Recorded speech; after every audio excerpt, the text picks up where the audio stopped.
Sexual energy के 3 उपयोग। Napoleon Hill कहते हैं कि सेक्सुअल एनर्जी के 3 उपयोग हैं। पहला, मानव जाति को आगे बढ़ाना। दूसरा, शारीरिक स्वास्थ्य बनाए रखना। और तीसरा, ट्रांसम्यूटेशन के द्वारा सामान्य को महान में बदलना।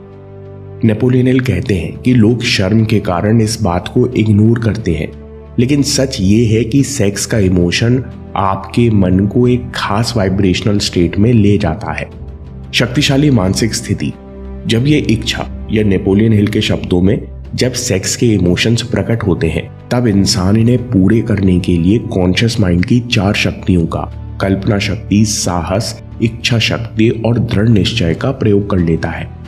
ये सारी शक्तियां उसके पास दूसरे समय इतनी आसानी से, इतनी तत्परता से उपलब्ध नहीं होती, लेकिन सेक्स के इमोशन से प्रेरित होकर इंसान इन 4 शक्तियों का प्रयोग करता है और कई बार इस इच्छा को पूरी करने के लिए जीवन और प्रतिष्ठा भी दांव पर लगा देता है, क्योंकि यहाँ लॉजिक और रीजन की शक्ति पिछड़ जाती है। इसलिए स्थिति में कई स्कैंडल करते हैं, इंसान सेल्फ कंट्रोल खोता है, गलतियां करता है और बाद में शर्मिंदा होता है।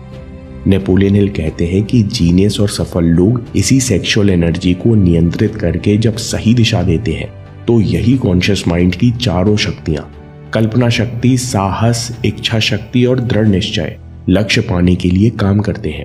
यही सेक्सुअल एनर्जी धन, संपत्ति और प्रसिद्धि का निर्माण करती है। आपको कैसे पता चलेगा कि आप इस एनर्जी का प्रयोग कर रहे हैं? जवाब है कि आपको तत्परता से एक्शन लेने का मन करेगा। जितना एक्साइटमेंट आपको सेक्स के इमोशंस के लिए महसूस होता है, उतना जोश और तत्परता आपको लक्ष्य के लिए महसूस होने लगती है। नेपोलियन हिल कहते हैं कि अगर किसी के सेक्स ग्लैंड्स नष्ट कर दिए जाए, तो उसकी प्रतिरोध करने की, एक्शन लेने की क्षमता नष्ट हो जाती है। वो सांड से बैल बन जाता है। नेपोलियन हिल जरूरी बात कहते हैं जो हम नौजवानों को समझना चाहिए कि 2 काम एक साथ नहीं हो सकते। यानी कोई भी इंसान इस ऊर्जा को नष्ट करते हुए इसका इस्तेमाल नहीं कर सकता। यानी सेक्स एनर्जी को शरीर के द्वारा जरूरत से ज्यादा खर्च किए जाने के नुकसान है। और सबसे बड़ा नुकसान ये कि आपको लक्ष्य के प्रति तत्परता महसूस नहीं होती, कुछ करने का मन नहीं करता। तो सवाल है कि ट्रांसम्यूटेशन के लिए सबसे पहले आपको क्या चाहिए? Definite purpose.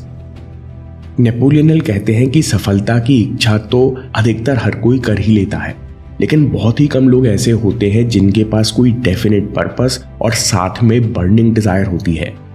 नेपोलियन हिल कहते हैं ट्रांसम्यूटेशन और सफलता के लिए आपको पर्पस और बर्निंग डिजायर का मेल चाहिए, तभी आप कंसिस्टेंटली अपनी एनर्जी को गोल्स की सफलता में ट्रांसम्यूटेट कर पाओगे।